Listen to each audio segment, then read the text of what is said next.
Hey, this is Bruce Boudreau, and you're listening to Empty Betters with Nick, Mack, and Harrison.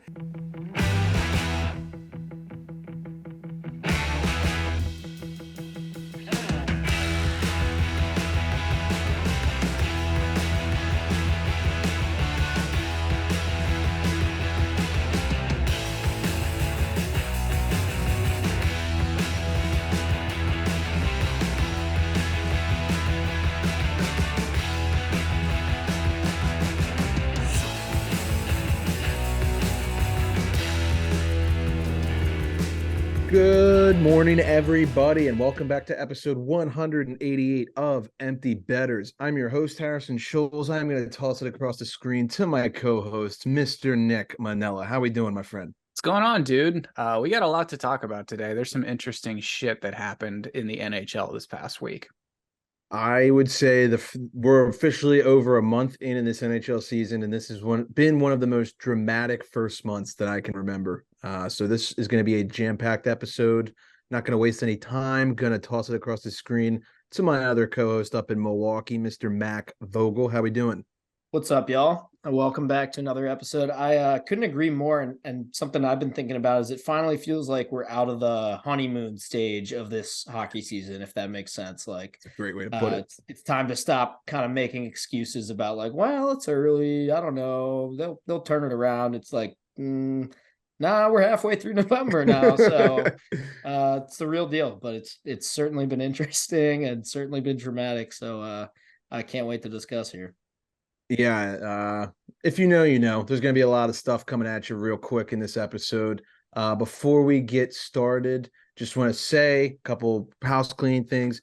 I doubt this will reach anybody who is in the Philadelphia area, but if you are in Philly and you're going to the Flyers Golden Knights game on Saturday, I will be there. Come say hi. Should be fun. And if anyone will DM me a good cheesesteak place, because everybody has like 10,000 different places they recommend, tell me where to go. And I want the good stuff, not the touristy stuff. I've never had one. That'll be your first one? First Philly in Philly. Yeah, first Philly. Okay. You didn't have to go for that No. certain specific research project that club we were in college made us do? No, I did not get that research assignment. So nice. Yeah, this is my own research assignment at this point. This one will be much more enjoyable, trust me. Yeah, I have a feeling about that. So yeah, if anybody has a cheesesteak place that they suggest that I can't miss, please shoot me a DM or tweet at me or whatever. Can I say something controversial while we're on the subject here?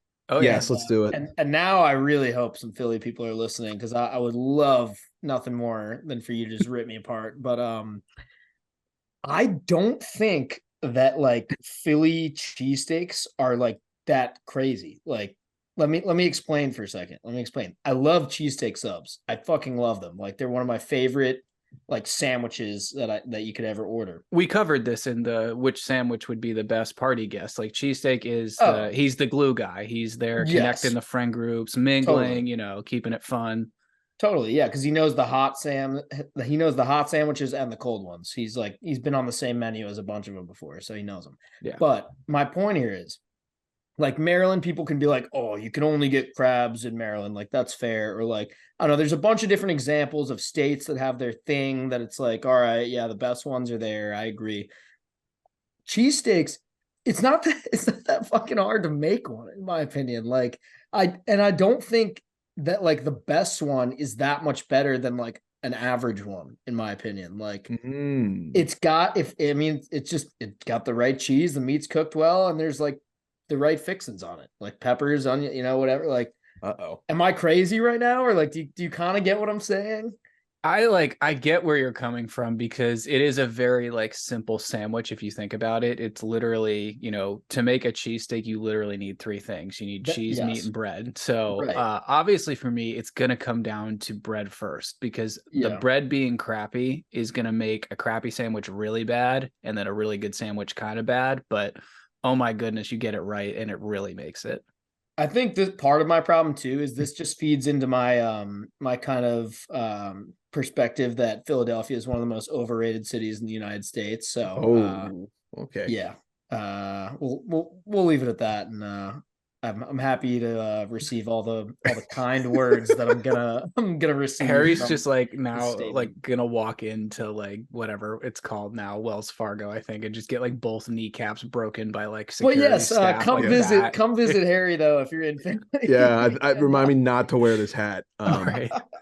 Yeah, no, I'll report back with my findings. I'm a big cheesesteak guy myself. I've never really had like one of the authentic ones. Like apparently, the locals will say don't go to like Gino's, like the touristy one. Like that's not the real one. There's some place called Joe's on the corner of whatever double-digit number they want to say, and they say go there.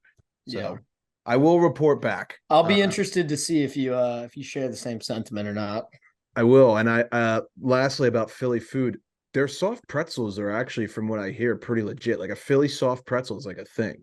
No, here we go again. Philly pretzels, yeah. I don't know. I'll try that as well. I've also heard their Coca-Cola is just to die for. I'll give you the game notes. When I'm done. There we go. The box score rather. QOTD. Oh, you don't have one, Mac. We'll say that the cheesesteak was. We had a little discussion topic there that can count. It counts. Sorry, I've been slacking with the QOTD. We'll get back. No, it's all good. All right, let's move on to the news. But before we do, I think Mac has a word from our sponsor, Elwood's. Sure do. Milwaukee peeps, remember to support your local dive bar and have a beer at Elwood's Liquor and Tap, home of the Pizza Luge. Located in the heart of downtown Milwaukee on Water Street, this 70s-inspired bar has a little something for everybody. From daily happy hour, rotating taps, free birthday perks, and a 4-season patio, a good time is always right around the corner at Elwood's. They've got the full NHL package. They got TV screens inside and out. Hockey fans can watch any game, anytime. And remember to bring your dogs. Elwood's is a dog-friendly bar, and we will see you down at Elwood's. All right, let's get to the drama. So before we get to the drama, I'm just going to say I really regret not asking you guys pronunciations before we started this. And I know no one's going to help me now because you guys want to see me burn in flames. So are there even – I think you got this. Is there any – We'll see. I don't know. I don't. Okay. Well, let's see how you manage to fuck this one up. I find a way. All right. So this past week, probably the biggest news of the season so far, I would say, the Edmonton Oilers. We've talked about them extensively in previous podcasts. Well, we have now officially reached the oil crisis in Edmonton. The Edmonton Oilers have fired former head coach rather, Jay Woodcroft, and replaced him with Chris Knobloch. Is that right?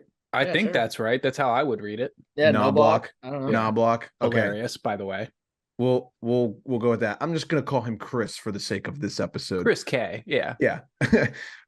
Chris was most recently the head coach of the Rangers AHL team affiliate, the Hartford Wolfpack. Paul Coffey will join Chris on his coaching staff as the assistant coach.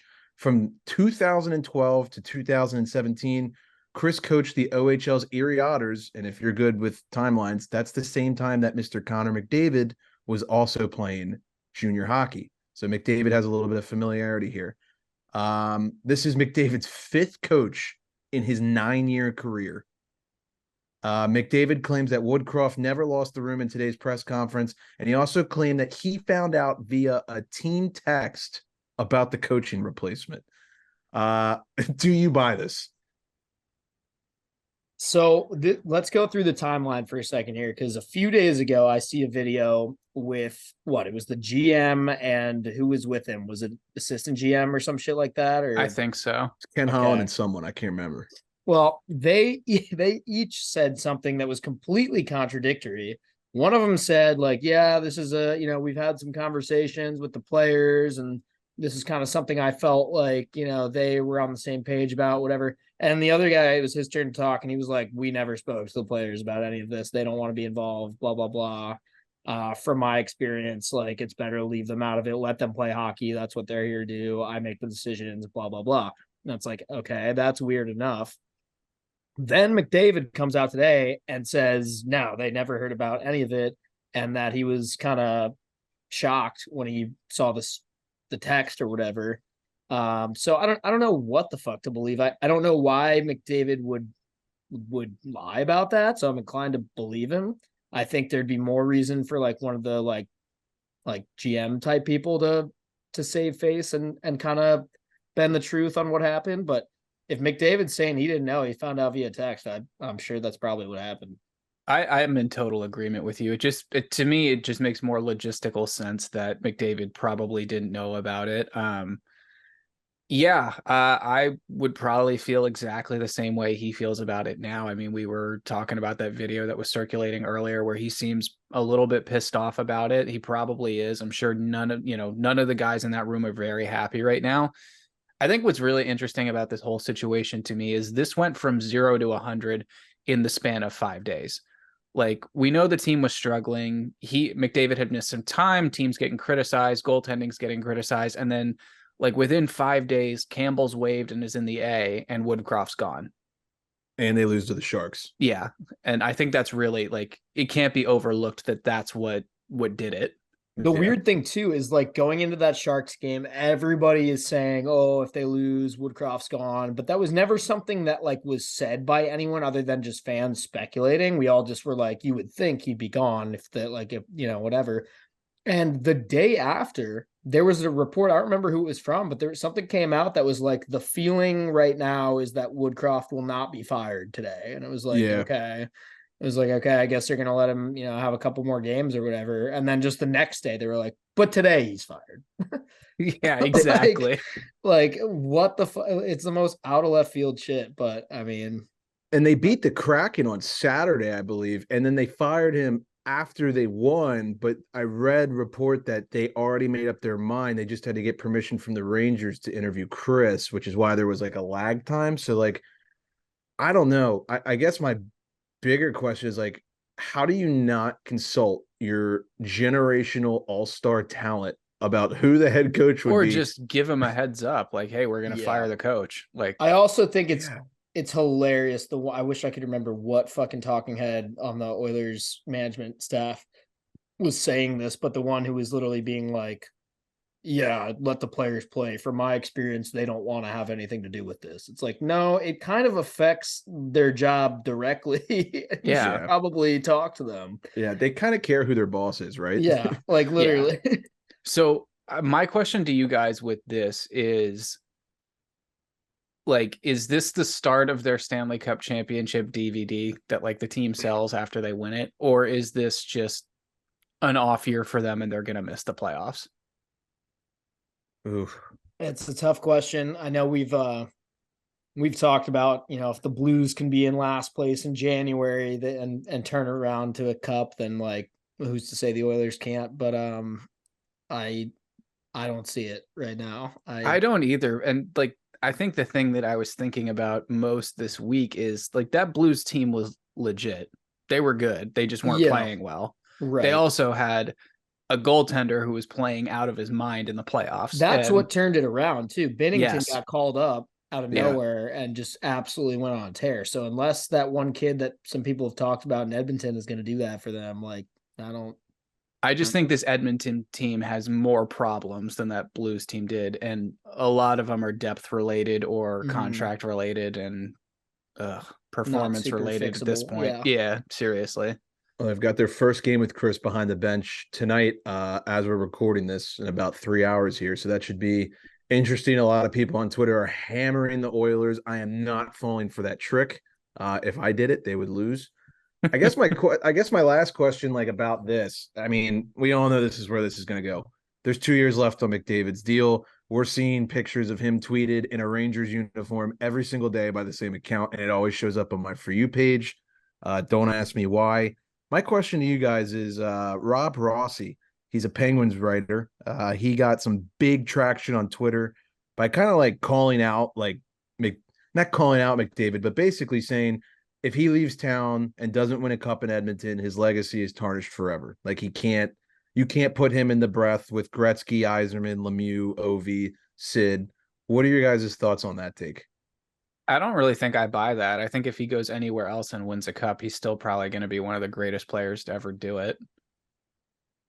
I'm also of the belief that, like, I get the sentiment that he's going for, and I do think there's an element of, like, pride that comes with, like, suffering through the bad times in a organization that has struggled, and then championing them to a cup. that being said, I mean, if it's not happening, it's not happening.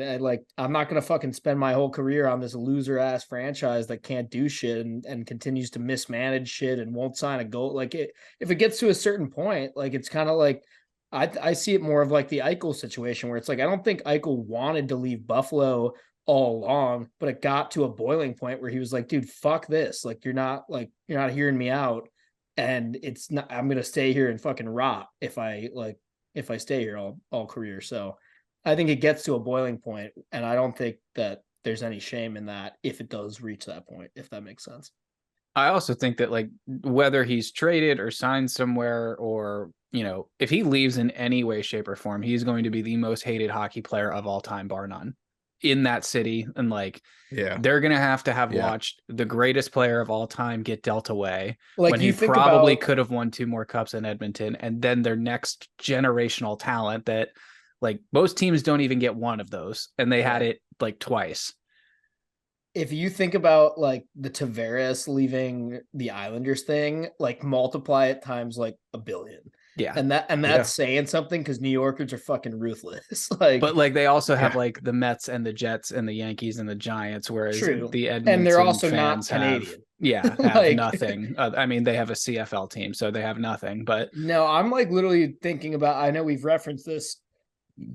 Excuse me, recently on the show, but Canucks riot. Like I think it literally could get that bad. Yeah, I agree. Yeah. He would be the most hated man in Edmonton history. I'm not joking. I don't know. There is a part of me though, like take yourself back as a Caps fan, like before 2018. Like if Ovi would have somehow left, it just I don't know. Like I feel like Ovechkin set the standard. Like you got to ride it out, and I respect the shit out of him for that.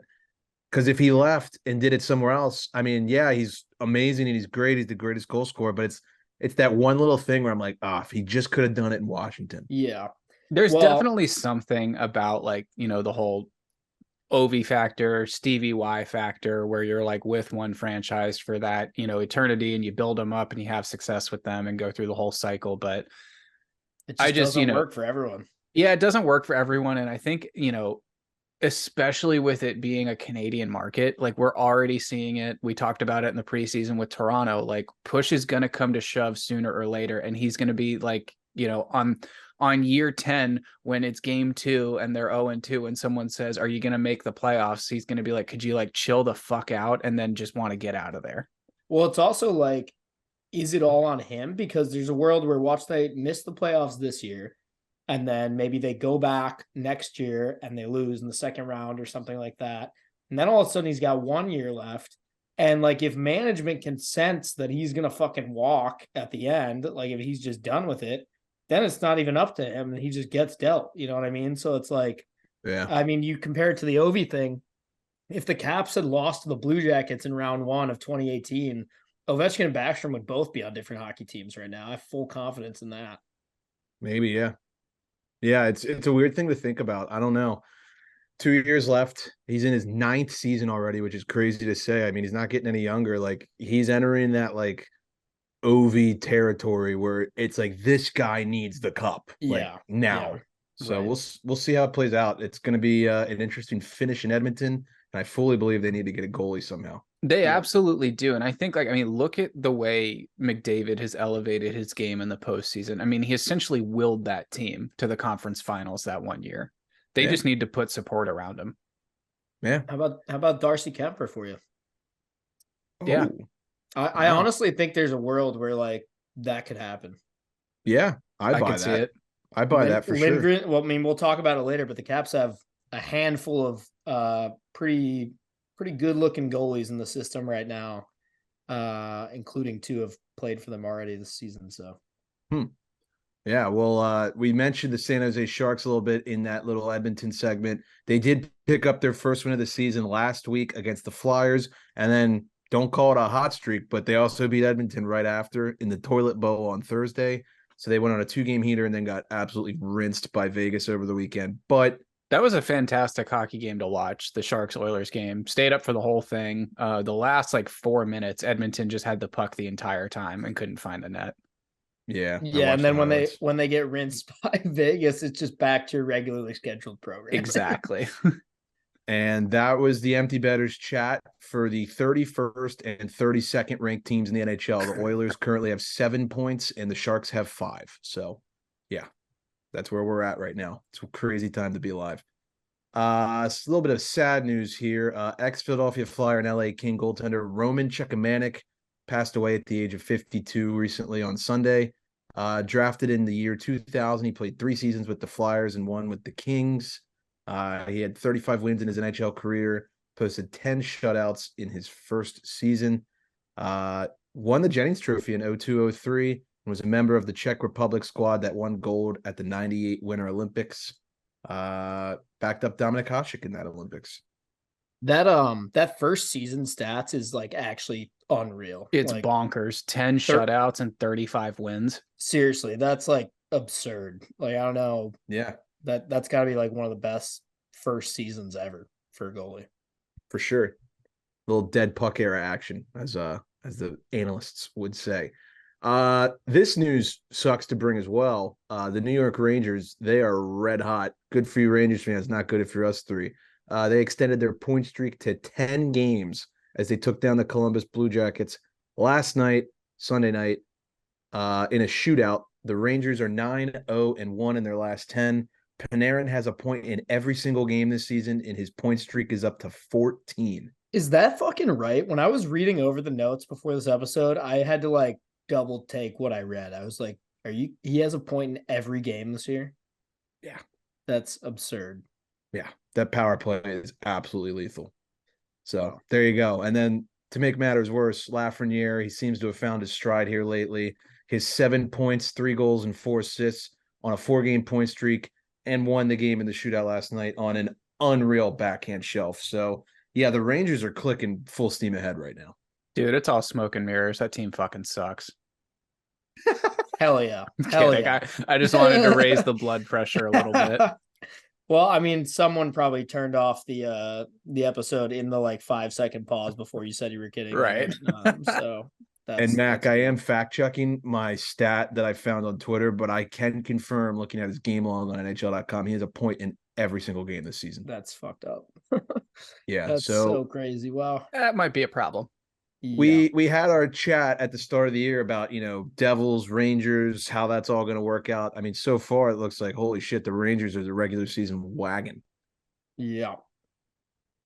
Any further thoughts, or do you guys not want to pump their tires too much? No, I think I said whoever finished further in the regular season would not go as far in the playoffs, so I'm a little bit okay with this right now. My one thing that I'll add, I can't remember, somebody said it on the show recently, it might have been Heat Daddy last week, but there's like, they could literally win they could have like a Bruins season this year, and I like still wouldn't trust them. I don't know. There's just something about that team that's just like, I don't know. I don't know if you've got it. I don't know if you've got what it takes. I feel like their success, and like you could say this about every team, but I feel like it's really going to matter for this team this year is who are they going to play in the first round? Yeah, that matters. I know there's a bunch of fucking Rangers fans listening right now being like, oh, they're fuming. They're like, how are you not saying anything nice? Fuck you. Right, exactly. I will give them some props. I know Fox has been hurt. They're still putting up these power play numbers even without him. Looking ahead at the Rangers schedule, they've got the Devils coming up here on Saturday night, followed by playing the Stars, Penguins, Flyers, and Bruins. So a little bit of a tough schedule coming up for the Blue Shirts. We'll see how they fare. And then shout out to Anze Kopitar, scored his 400th goal of his career the other night, where the Kings beat the Vegas Golden Knights 4-1. That was a big heavyweight tilt of some fuck you Western Conference hockey, as Heat Daddy would say. So congrats to Anze. What a beast. Let's move on to the discussion portion of the episode. But before we do, I think Nick has a word from Kane Footwear.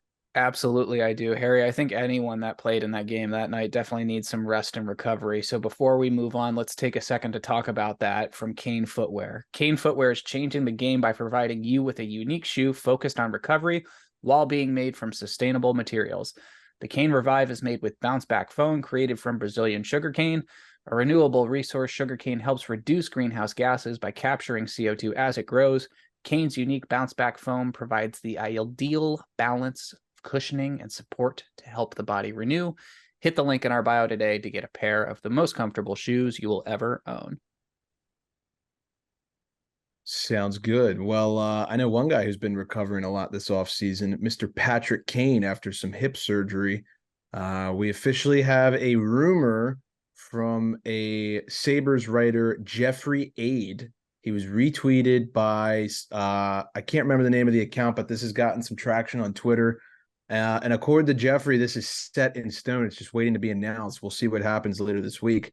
But apparently Patrick Kane is expected to sign a 2-year deal between $3.5 and $4 million AAV with the Buffalo Sabres this week. What are your guys' thoughts? This is some pretty heavy speculation by this guy here, unless he's got this locked down and from a reliable source. I don't know. I could see this going either way, but I did say this 2 years ago.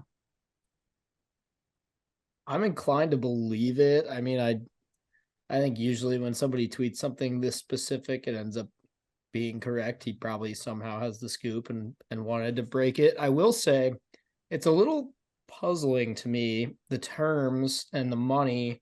And I get Buffalo wanting to do something flashy and how long this rumor has been in the mill about, will Patrick Kane ever, go home and play for the Sabres? It's a great story and everything, but like they kind of need that money for like defense, in my opinion. That's like a glaring issue with that team. I mean, if I'm a Sabres fan, I would have much preferred either less money or waiting until the deadline and using that money for like a defenseman or something like that. But yeah, I guess we'll see how it plays out. I mean, it's hard to know. Also, I mean, assuming he goes there, it's hard to know how effective he'll be. Obviously, we've talked about this kind of surgery is, it's a crapshoot. It almost always doesn't work out for players who have it, but if there's anybody who can maybe power through it, it's probably a guy like Patty Kane. So it'll be definitely interesting to see how it plays out. Do you guys want him to go to the Sabres? I'm okay with it. I mean, same. I'd rather that than a lot of the other rumors I heard personally. Yeah. Like I would hate to see him end up on like the Wild. And then it's just like lost to boredom because it's the Wild. But it would have been kind of cool if he was somewhere Terry. like on the Western where he'd be playing like the Hawks more often or something like that. That would have been kind of a fun storyline. But Detroit would have been funny just for the initial like kickback from Chicago media. But yeah. But no, I mean, this is fine with me. Sabres would be awesome. Hometown boy. They're an exciting team too. Yeah. I wouldn't hate that. I mean, I know I sent you guys this. I saw Toronto in there. That obviously has its own kind of that would have been lame. That has its own aura with it. Wouldn't be able to wear 88 too unless Nylander gave it up. So you'd be seeing Kaner in another number, which is just so weird to think about. That is weird. Yeah, so he can't go there now. Yeah. Dallas would have been cool. I think we'll see. I don't know. I actually would have been a big fan of that one. But yeah. I ain't buying it till I see it, but we'll probably find out this week. Let's move on to talk about some Western Conference teams who seem to be struggling out of the gate. One of which Mac has kind of called, and then one that I was completely wrong on. We'll start with the Colorado Avalanche. They are 2-5 in their last 7 games, and they have given up 31 goals in that stretch. Mac, I know you were critical of the Avs in the preseason. Right now, they're struggling. What do you think? Yeah, I mean, I didn't really have a concrete reason for it. It's just that everyone was so high on them and quick to be like, oh, they're a cup favorite because they've done it. It just kind of like the recency bias thing for me is what I saw was like a lot of people just being like, yeah, they're still so good. And I wasn't fully buying into that. They definitely looked really good out of the gate. And now they've kind of fallen down a little bit. It's confusing. I mean, they've been a little bit dinged up injury wise, so that probably plays a role. I feel like they've just been like really average, and like the whole season, like they've scored 43 goals, they've given up 43 goals. In their last 10, they've won 5, they lost 5. Yeah, like I just feel like they're really meh this year, for lack of a better word. And for a team that was really, really competitive for the last 5 years, you just don't really expect that from them. Yeah, no, you nailed it. And again, it's only, we're only really talking about their last 7 or 8 games here. So it's smallish sample size when you look at the whole season. But so far, I mean, that's half the season that we're talking about. So Yeah, we'll see. I still think they're a playoff team, but they're definitely a little worse than people expected so far. How do we feel about the Druin experiment right now? I mean, coming from a guy who drafted him this year in fantasy, thinking he was going to put up some big numbers playing with the big guns in Colorado, extremely disappointing. And how quickly did you drop him? I really tried to hold out. I was like, no, he's going to figure it out. I want to say I had him for at least 2, maybe even 3 weeks. And wow. then I was like, fuck this, dude. Also, I mean, I know the guy has dealt with a lot. I don't want to shit on him too hard, but like, holy shit, man. It just like might be time to like, I mean, he's not old, but it's like, it seems like everywhere he goes, they say like, oh no, he's going to figure it out with this team or whatever. And he's just, let's be real. It's gone downhill since Tampa. Yeah. And that's not like saying that much because he wasn't that good with Tampa either. And he wasn't there that long. Right. Yeah. So I don't know what you do with a guy like this at this point. I'm rooting for him again. I know he's battled through a lot of tough shit in his career, but it's looking bleak at the moment. Yeah. 2 assists so far this year. That's it. Also, really weird. I can't believe I'm saying this. He's played 496 career games, so he's very close to that 500 mark, which is like weird to think about. That's crazy. What's his like career numbers? Like goals and his best career season, I've got it pulled up here. He had 1 season with the Lightning where he had 53 points and he had 21 goals that season. And then 2 seasons later, he did the exact same thing with the Canadiens, 53 points, 18 goals. And that's really it. Yeah. The rest of it's kind of been hit or miss. Yeah.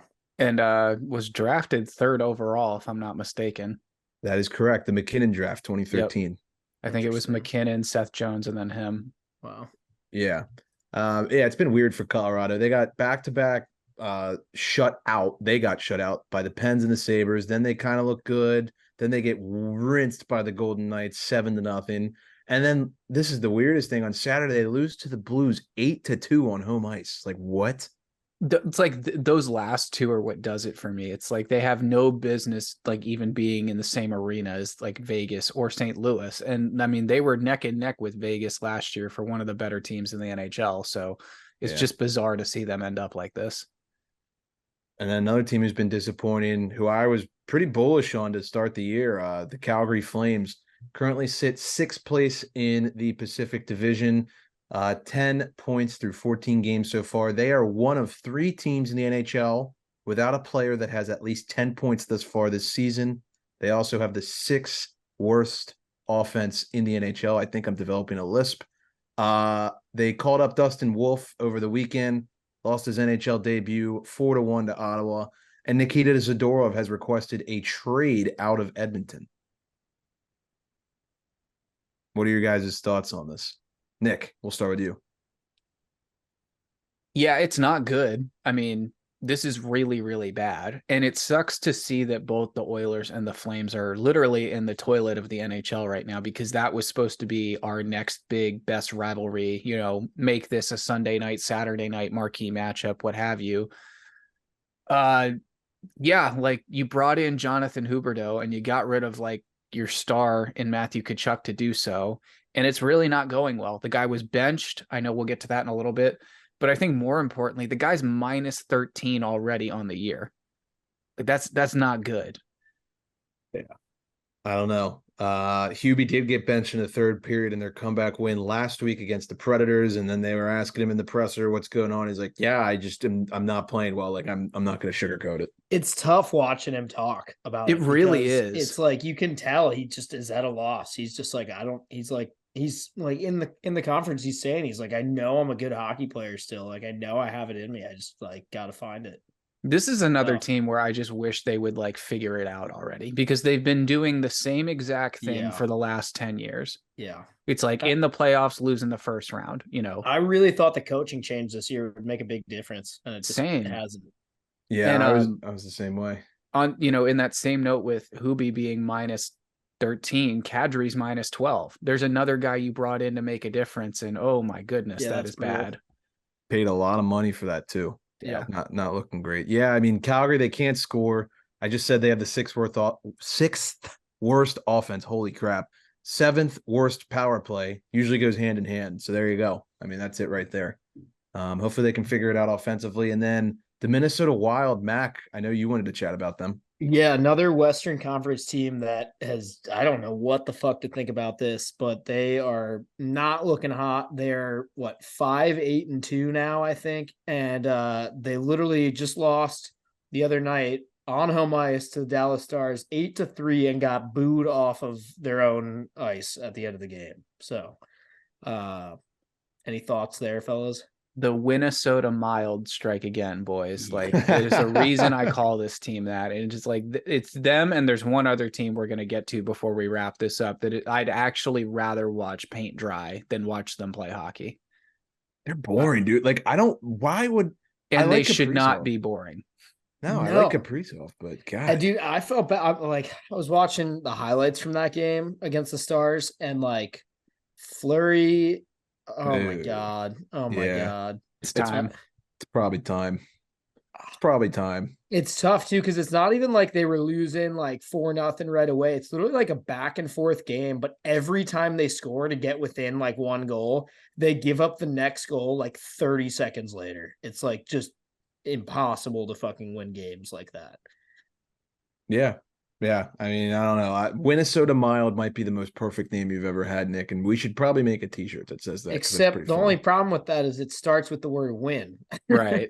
This is true. We'll just call them the Minnesota Mild then. There you go. Minnesota Mild. Yeah, that's good. Well, I'll tell you one guy who hasn't been mild so far this year, Connor McDavid. Holy crap. I know that he's been talked about so much so far this year, but the kid really deserves some praise with how he's been playing. In his last 6 games, he's got 7 goals, 9 points, and 2 multi-goal games. He is a point-per-game player so far, 13 points in 13 games. He is on pace to score 60 goals as an 18-year-old in the National Hockey League. That's insane. It's insane. And I know that the first thing everyone's going to say is, oh, scoring's way up this year, blah, blah, blah, whatever.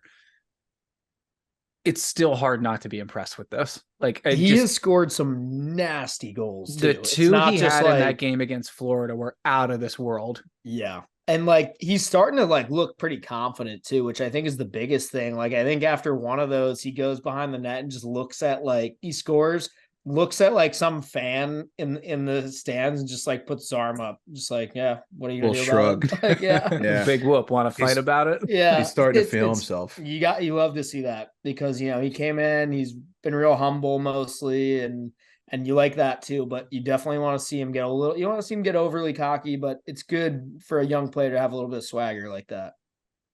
And for those wondering, the record for most goals by an under 19 player in a season is Dale Hawerchuk with 45. So let's see if Mr. Beardard can go after that record. We're going to chat a little Caps and Pens. Surprisingly, these two teams have been good as of late. But before we do, I think Nick has a word from our sponsor, Brackish Life. I thought you did Brackish Life, but okay. You're right, mind. I do. Yeah. You know what, I do. But unless you want to lead it, I don't know why I just said that. Yeah, if you're like us and grew up on the water and outdoors, then Brackish Life is perfect for you. They have a wide selection of gear from UV shirts to hoodies and hats. It's real Bay apparel made by real Bay people. Head to brackish.life today to get some awesome Brackish Life merch. A little salty, a little fresh. Brackish Life. Tell me you did that off memory. Oh, boys, that was completely raw. No way. Oh, yeah. Are you serious? Hand to God. I don't know why I just thought like Nick, I always do that read. You know what? It's because the QOTD, and then I threw me off, and then I always do the first one. So in my brain, I was like, it's Nick, it's the middle. I could have maybe gotten like half of the first sentence. I know that if you're like us and grew up on the water, but damn. Nick, you nailed that. Well, I've only had to hear it for like the last 100 episodes. Yeah, seriously. They are like our longest tenured sponsor. So fair shout enough. out Brackish Life. We appreciate you, Kyle. All right, you know what? I'll let Nick start off the Caps little streak here. Okay. All right. Look, I know what you're thinking. You're sitting there in your car, at your desk, or at work, and you're going, okay, here comes Nick. He's going to tell me all about how the Caps just had 2 amazing weeks of hockey, and they're going to make the playoffs, and somehow they're going to contest for the Stanley Cup. And you are 100% correct. No, I'm kidding. Go. I'm kidding. The Caps have looked great. they're 5-1-1 in their last 7. I think they've had a great 2 weeks of hockey. There's been a lot of different positives I think we want to talk about here. I really want to start with the 2 road wins in Jersey and the Island. Those were big.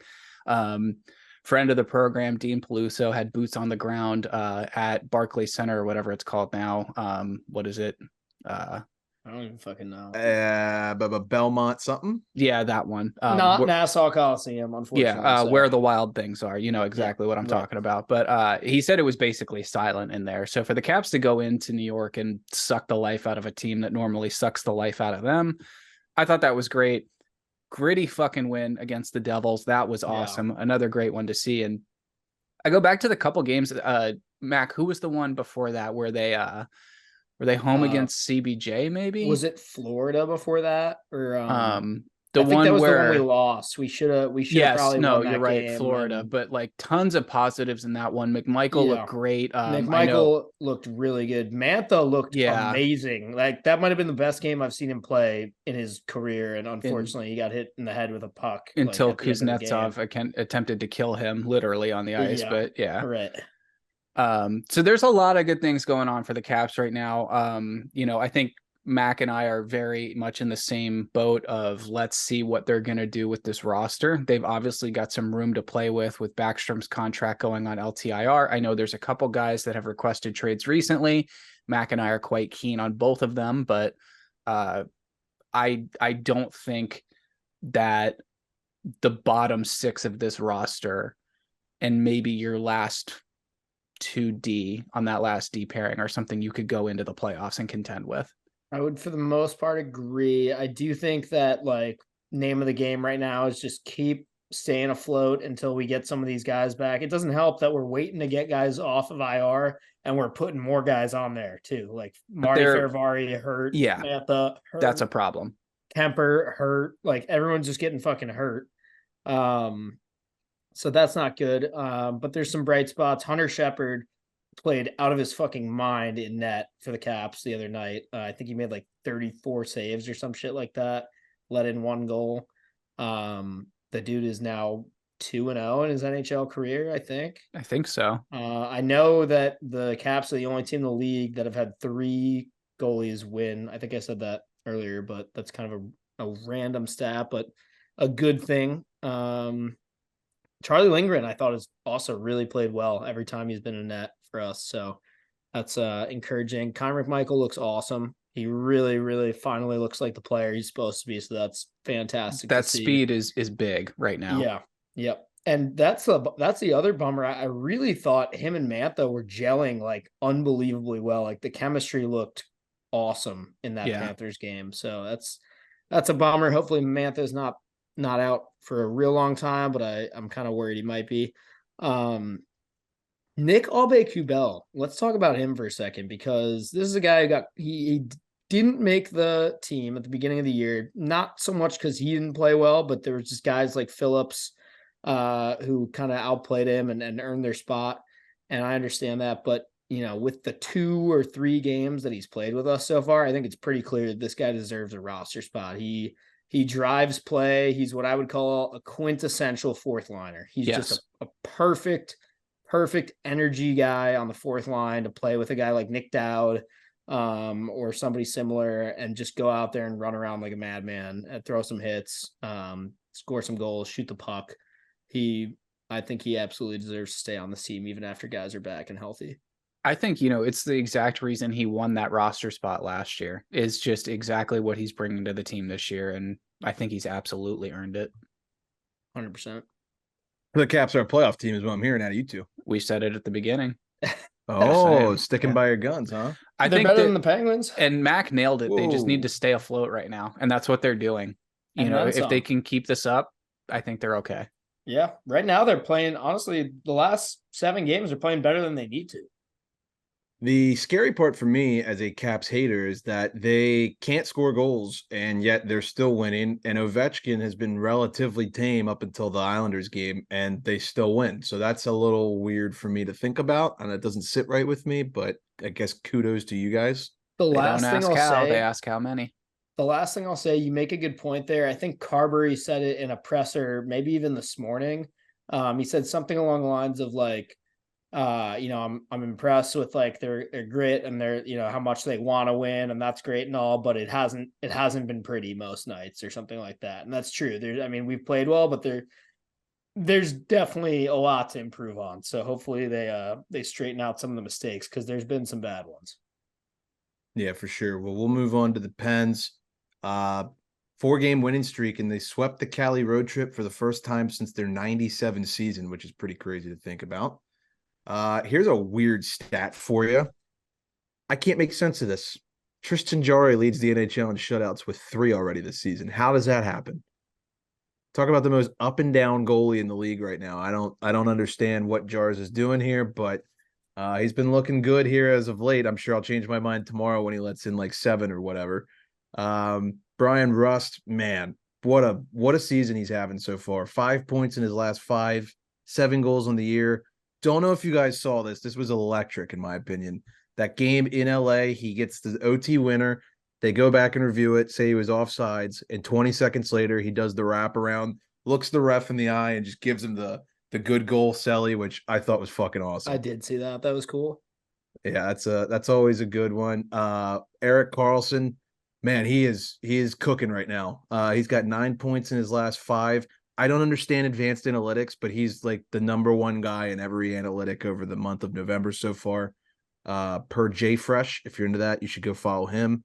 Speaking of Jay Fresh, some of his charts, the Pens 5v5 this season have been pretty darn good. Honestly, the special teams are where they could improve. And lastly, I just want to say this to a lot of Penguins fans that I saw a couple seasons ago talk about Gino and how we wanted the hometown boy, Vinny Trocheck. No disrespect to him. He's playing great for the Rangers. Evgeny Malkin's on pace for 102 points at the age of 37. And his line mate, Rickard Rakell, has no goals this year. I mean, the guy is playing out of his mind. So for anyone who's been doubting Gino, I've done that sometimes, but I've always wanted him on the team. I mean, he's proven he's worth it right now, and I'm happy for him. That's my Pens rant. I think the Pens had some other news too. They're actually going to finally sack up and retire someone else's number, which is pretty sick.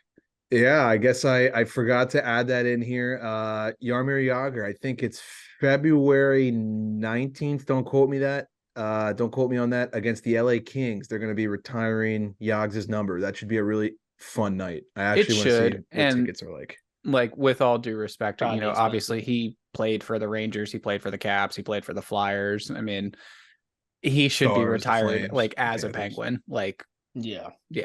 It would have been weird if any of the other teams had done it first. Yeah, I think the only other one that you could even make a case would be the Rangers. Same, but yeah, this is definitely the right call.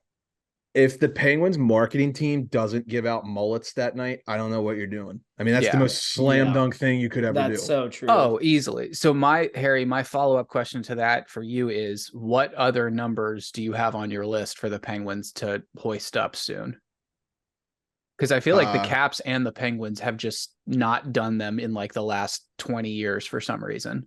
Well, the Pens only have 2. They have Mario and then I can't remember his first name, but Briere, who passed away. Those are the only 2 in the rafters. So Yogs will be 3rd. Obviously, I think Letang, Malkin, Crosby will go there. Duh.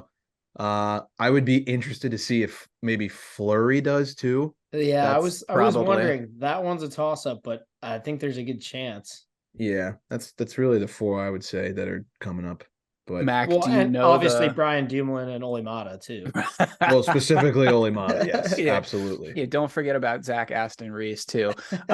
Mac, do you know the 4 for the Caps that we already have? That we have retired? Yeah. You got Labrie, Gardner, Langway, and Hunter. Stevens. No? Scott Stevens, yes. That's right. That's right. So like 12. Wait, Dale Hunter's not, huh? 12, 37. Not. What's going on? Why are these not retired? Yeah, true. Bonsai and Kolzig. Kolzig, I think as much as I love him, friend of the program, I kind of get it, because goalies are kind of a hard one. I feel like goalies are tough. You basically get one goalie like per franchise that you're going to retire their number. And at this point, I mean, he would be the number one candidate. Obviously, Holtby won the cup, but he wasn't here all that long. And like, I don't know. It's a weird one. I think the only ones that for sure would be 8 and 19 in the future. And then not 74. I was going to say 74 should probably be up there too. Tough. What about 52? Yeah. Oh, my ass. Right. It's a tough balance. I think balance there. Right, like a short, very short, like leash behind 74 is 43 and 77. Yeah. I mean, it'll be fucking hard to see anyone wear any of those numbers. Yeah. I think Wilson, he could still do it. He's got a lot of time left, hopefully, in his career. It depends what he'll do with it. But I mean, like if he captains the team to another cup or some shit. Or if he stays a career cap, I think it'll happen. Yeah, something like that. For sure. Harry, who I would assume it's 87 and 71 for you. Is there any other numbers that 58's in there too? Okay. 100%. You 3 cups, all-time leader in every defensive category. He's got to be. He's got to be. Stops there. Throw Fleury, like I said earlier. Right. I mean, I'm biased here. I don't think it'll happen, but Kessel has a sweet spot for me too. So God. That would get real. That would be pretty fun. But yeah, I will get real. That's not going to happen. But anyways, Pens are looking good. Caps are looking good. We're going to wrap this episode up with some great news. We are very pleased to announce our newest sponsor of the podcast, Prop Tracker. You don't know what Prop Tracker is? Prop Tracker is your home for player prop research and finding outlier bets for NHL, NBA, NFL, and more. Once you find a bet you like, start tracking it and get notified on its progress, like shots, rebounds, or receptions. Go to proptracker.com/emptybetters to try a free month of the Android or iOS app. proptracker.com/emptybetters. It's worth noting the word tracker does not have the letter E in there. It is TRACKR, no E in tracker. Once again, proptracker.com/emptybetters. If you had this app, you would have known that the Canucks versus Ottawa over was a lock on Sunday evening. I think the Canucks won that game 5-2, over under at 6.5. This app is incredible. I've been using it for the last year, basically. If you see me tweet a anytime goal bet or a shot on goal bet, it is because I'm using Prop Tracker to make that decision. You can see teams' stats when they're home, away, last 5 games, last 10 games. You get team totals, you get overs, you literally get everything. So I strongly encourage you guys at least download it, give it a shot. It's free for a month. Use the link that I just repeated like 4 times. I'm not going to say it for a 5th. Knowing that, just going to wrap it up with some quick props here from Prop Tracker. Frankie Vetrano, I know we've talked about him a little bit. 11 goals on the year. He's usually at like a plus 180 right now to score a goal. That's great value, in my opinion, for someone who's scoring like that. Same thing with JT Miller, and I've been putting this one on Twitter almost nightly. Plus 200 basically every night to score, and he's got goals in 7 of his last 9. Dude, that one's money. I'm shocked that hasn't come down to earth yet. Yeah, that's actually crazy. They're going to figure it out sooner or later. But another guy, fantasy team bias, JJ Peterka on the Buffalo Sabres. 8 points in his last 8 games, and he's got goals in 4 of them. He's like plus 310 on a nightly basis. So with the way he's been playing, it's worth a dabble. 2 teams that maybe you wouldn't expect they're on a little bit of a heater. The Panthers, they've won 4 in a row, and they're 7-1-1 in their last 9. And they've been underdogs in a lot of those. So definitely keep an eye out on the Cats. Definitely a team we all shit on at the beginning of the season too. So yeah, I'm still not convinced, but yes, they're hot right now. Yeah. And then the Blues, despite their power play being dead last in the league at 7.5%, they're 4-1 in their last 5 somehow. I don't understand how that works. It'll get inversed in the next week and then flipped back in the next week after that. And that's the St. Louis Blues. So definitely keep an eye on them. And then last but not least, the Montreal Canadiens, fun little tidbit here. They are 4-0 in overtime this year. So if you get the live bet going into OT, take the Habs. And Cole Caulfield has scored 3 OT winners already this season. Dude's money. He is money. And that was our gambling segment brought to you by Prop Tracker. Once again, a big thanks to them. Trivia will be back up and running next week. We had a little bit of a glitch in the matrix here, so that one's not going to be coming to you this week. But we appreciate the love and support as always. And without further ado, class dismissed.